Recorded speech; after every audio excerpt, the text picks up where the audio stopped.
हमारे सबसे बड़े अवामी मसले की, और ये अवामी मसला है जी हमारा घुटनों का दर्द। हमारे घरों में बुज़ुर्गों को जब भी हम देखते हैं एक ही गिला शिकवा करते नज़र आ रहे होते हैं, घुटनों में बहुत दर्द है, उठ रहे हैं, बैठ रहे हैं, सो रहे हैं, हर वक्त ये जो एक बहुत बड़ा मसला है हमारी आवाम का, इसकी क्या वजूहात हैं, ये इतना आम क्यों हो चुका है और क्या इसका इलाज हो सकता है, कैसी हमारी खुराकें होनी चाहिए जो कि इसमें हेल्प आउट कर सकती हैं। हमारे नेक्स्ट गेस्ट हैं हमारे साथ जो कि ऑर्थोपेडिक सर्जन है doctor Akmal Zardari. Warm welcome to the show. अस्सलाम वालेकुम। Thank you for your time.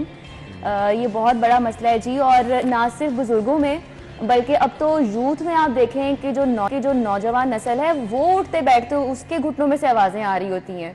तो क्या वजह है ये मसला बढ़ता ही जा रहा है? नहीं, हमारी खुराकें एक बड़ा इंटरेस्टिंग टॉपिक है डिस्कशन के लिए। जाहिर सी बात है इसमें अवामी आगाही भी बहुत ज़रूरी है। सबसे पहले तो ये है कि जब हमारी जो पॉपुलेशन है वो 99% विटामिन डी डेफिशिएंट है। इसकी बहुत बड़ी वजह है कि we are a Muslim country. हम अपना बदन ढांप के रखते हैं, हम अपनी ट्रेडिशंस को फॉलो करते हैं। तो जो विटामिन डी होता है ये स्किन में बनता है और इसके बनने के लिए सन एक्सपोजर बहुत ज़रूरी होता है। तो ये एक नेचुरल वजह है कि हमारी 99% पॉपुलेशन विटामिन डी डेफिशिएंट है।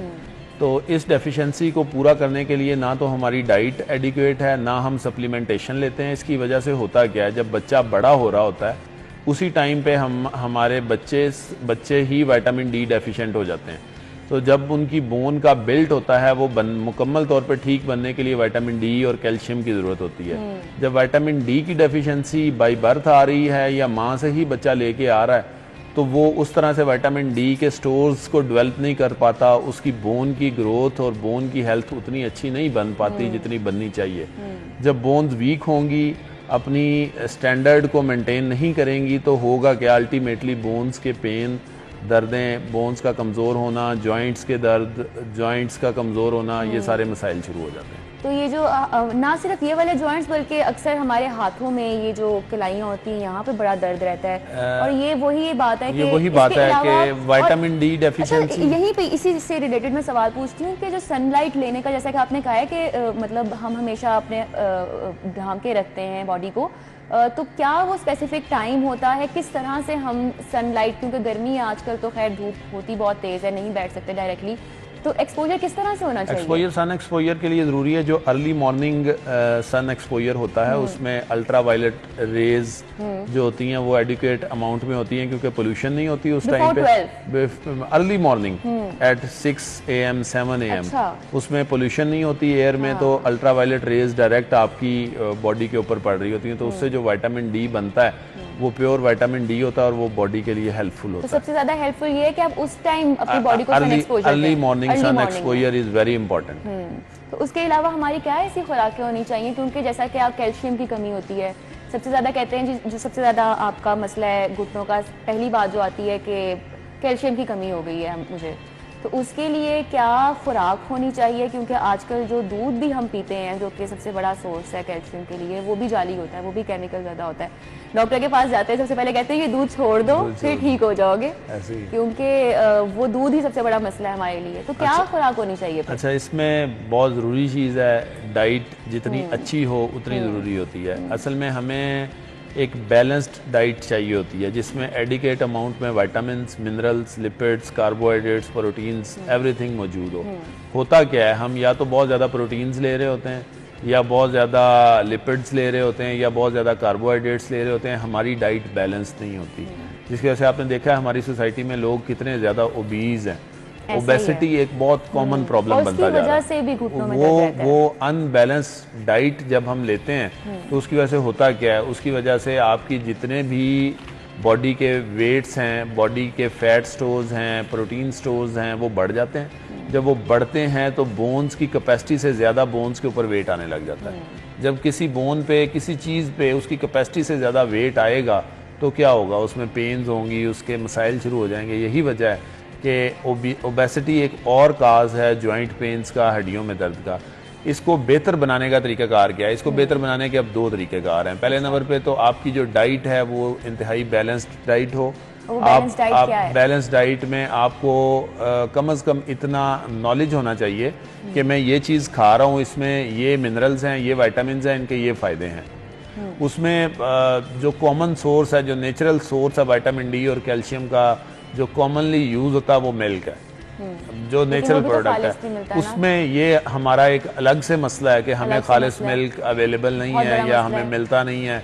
उसमें फिर ये होता है कि जो जिस तरह कुछ कंपनीज हैं जो नेशनली सर्टिफाइड कंपनीज हैं, उनका जो मिल्क होता है उसमें कैलकुलेटेड अमाउंट में विटामिन डी और कैल्शियम मौजूद होता है। वो कम से कम एक ऐसे दूध से बेहतर होता है जिसमें पानी शामिल किया गया होता है और उसमें मिनरल्स की कोई क्वांटिटी नहीं होती। तो उससे बेहतर होता है कि वो दूध इस्तेमाल करें जो सर्टिफाइड किसी कंपनी का हो, जिसमें एक कैलकुलेटेड अमाउंट में विटामिन और मिनरल्स शामिल किए जाएं। उसके अलावा क्या खुराक होती है जिससे आपको विटामिन डी? उसके अलावा मेनली आपको विटामिन और मिनरल्स के लिए सब्जियों का इस्तेमाल करना होता है, जिसमें हम जो आज की हमारी नौजवान नस्ल है वो काफ़ी रिलेक्टेंट नज़र आती है सब्जियों की तरफ से। सब्जियों में vitamin C, anti ageing minerals और विटामिन हम लोग खाते हैं और हम इस तरह की तमाम तर डाइट से दूर होते जा रहे हैं। This is one of the reasons के जंक फूड की वजह से ओबेसिटी होती है, ओवरवेट होते हैं, आपकी बॉडी डीफॉर्म होती है। जंक फूड एक और बहुत बड़ा रीज़न है बॉडी पेन्स का, जॉइंट पेन्स का। जंक फूड, उठते बैठते हमारे घुटनों में से आवाज़ें आ रही होती हैं, इसका क्या रीज़न है? और क्या वो पॉइंट होता है जब हमें तशखीस कर लेनी चाहिए कि अच्छा नहीं, ये घुटनों का मसला शुरू हो रहा है, हमें डॉक्टर के पास जाना है? देखें, असल चीज़ जो यहाँ नोट करने वाली है ना, 25 is the cut off value, 25 to 30 years. अच्छा। इस एज तक हमारी बोन्स बन रही होती हैं। इस एज तक हम अगर विटामिन मिनरल्स अपनी डाइट को का ख्याल रखें, अपने बच्चों की डाइट को मेंटेन रखें, तो 30 years 25 years is the cut off, यहाँ तक आपकी बोन्स डेवलप हो रही होती हैं। 30 to 40 ईयर्स के दरमियान आपकी बोन्स स्टैटिक कंडीशन में रहती हैं, जिस तरह की वो बन चुकी होती हैं वो वैसी मेंटेन रहती हैं। 40 years is another cut off. 40 years के बाद आपकी बोन्स का वियर एंड टीयर और कट ऑफ शुरू हो जाता है। उसमें उन चेंजेस को जो 40 ईयर्स के बाद आती हैं उनको हम ऑस्टियोपोरोटिक चेंजेस कहते हैं। ऑस्टियोपोरोसिस एक नेचुरल मैकेनिज्म है, ये होना ही होना है, इससे हर इंसान ने गुजरना ही गुजरना है। हमने क्या करना है, हमारा क्या रोल है? हमारा ये रोल है कि हमने ऑस्टियोपोरोसिस को डिले करना है। ऑस्टियोपोरोसिस जहाँ 40 ईयर्स पे स्टार्ट होना चाहता है, हम उसको अगर हम डाइट अच्छी रखेंगे, हम एक्सरसाइज करेंगे, हम बॉडी का वेट मेंटेन रखेंगे, तो हम उसको 40 ईयर्स से 50 ईयर्स पे या 55 ईयर्स पे ले जा सकते हैं। Are taking vitamins important in this? Yes, definitely. अगर आपकी डाइट प्रॉपर नहीं है, अगर आपकी डाइट में विटामिन मिनरल्स उस तरह से प्योरिटी के साथ आपको नहीं मिल रहे, तो आपको कहीं ना कहीं से तो विटामिन और मिनरल्स लेने हैं ना। तो उसके लिए एक बहुत अच्छा सोर्स जो विटामिन और मल्टीविटामिन्स और जो अवेलेबल होते हैं वो आपको अपनी डाइट का हिस्सा बनाने चाहिए। अच्छा, वॉक करते हैं अक्सर ऐसा होता है कि for example if you do gym, जैसा कि मैं खुद करती हूँ, तो अगर आप जिम ज़्यादा थोड़े दिन कर लेते हो तो वो आपके घुटनों में दर्द निकल आता है। बिल्कुल निकल आता है। तो उसकी क्या वजह होती है? हालांकि सिडेंट्री लाइफस्टाइल जड़ है इन तमाम मसाइल का। हम एक लंबे अरसे से एक खास लाइफस्टाइल गुजारते आ रहे होते हैं। एकदम हमें जोश चढ़ता नहीं यार अब जिम करना है, हम जाते हैं, रनिंग शुरू कर देते हैं, हम जिम जाते हैं ना, वहाँ हम किसी ट्रेनर से हेल्प लेते हैं, ना हम कोई गाइडलाइन पढ़ते हैं, हम जाके जिम शुरू कर देते हैं। जिम, बॉडी, एक्सरसाइज, प्लेयर्स, हर चीज़ का एक खास मैकेनिज्म होता है। आपने प्लेयर्स को देखा है, इंटरनेशनल मैच शुरू होने से पहले उनको 2 घंटे के लिए ग्राउंड की साइड पे वॉक कराई जाती है, उनको वार्म अप करवाया जाता है, वार्म अप मैचेस खिलाए जाते हैं ताकि वो अपनी एक फॉर्म में आ जाएं।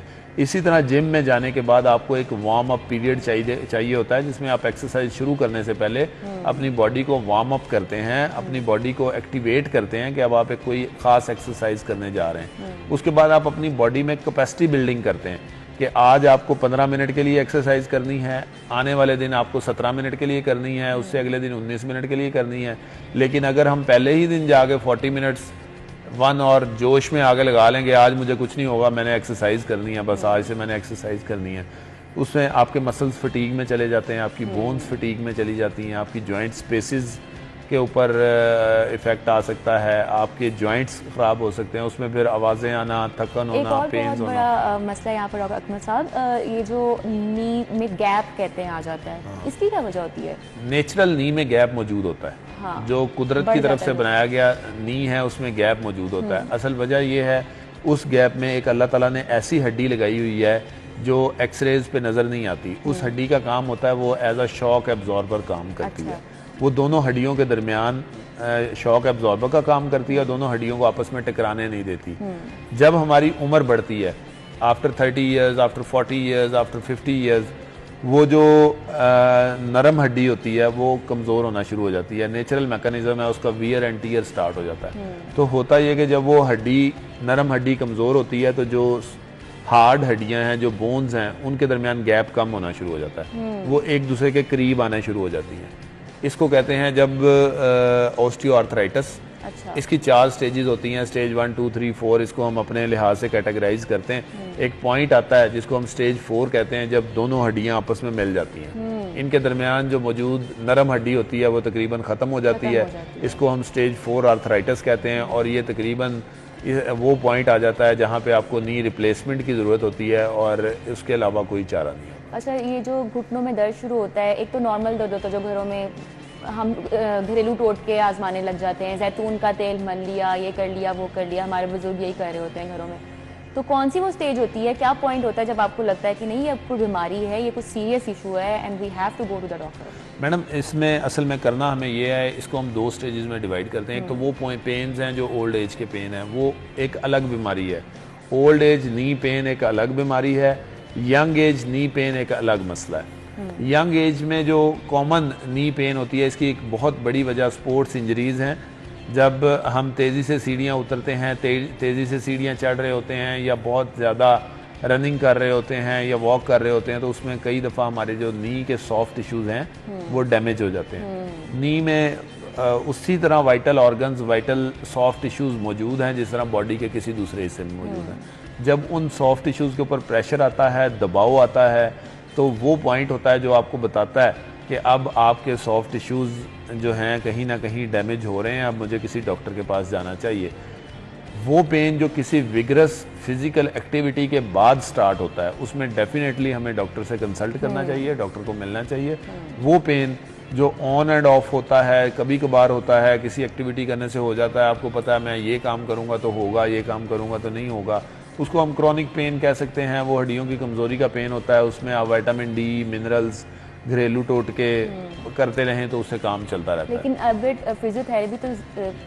फिजियोथेरेपी भी ज़रूरी है कि मतलब अपने घुटनों को कैसे इस तरह की सुबह शाम थोड़ी बहुत एक्सरसाइज करवाएं ताकि वो रनिंग में रहे। देखिए, फिजियोथेरेपी जैसे होता है ना, कहते हैं कि घुटने जुड़ गए हैं मेरे। हाँ, बैठ के फिजियोथेरेपी एक यूनिवर्सल ट्रुथ है जिससे डिनाई नहीं किया जा सकता। फिजियोथेरेपी मैं तो सादा लफ्ज़ों में, हमें तो बीइंग ऑर्थोपेडिक सर्जन फिजियोथेरेपिस्ट की बहुत ज़रूरत पड़ती रहती है। तो physiotherapists are basically magicians if they are true physiotherapists. हमारी सोसाइटी में 90% फिजियोथेरेपिस्ट वो हैं जिनको काम नहीं आता, सिर्फ 5% वो लोग हैं जिनको बहुत अच्छा काम आता है। तो अगर फिजियोथेरेपी किसी को करवानी आती हो और पेशेंट इंटरेस्ट ले, तो नी पेन्स, जॉइंट पेन्स के बहुत से मसाइल ऐसे हैं जिनको आप फिजियोथेरेपी से ही ठीक कर सकते हैं। Thank you so much doctor Akmal ज़ेब हमारे साथ for your time. It was very informative. उन लोगों के लिए काफ़ी सवालों का जवाब मिल गया होगा जिनको समझ नहीं आ रही थी कि हमारे घुटनों में आखिर दर्द क्यों हो रहा है। जुमातुल मुबारक, खुदा हाफिज़।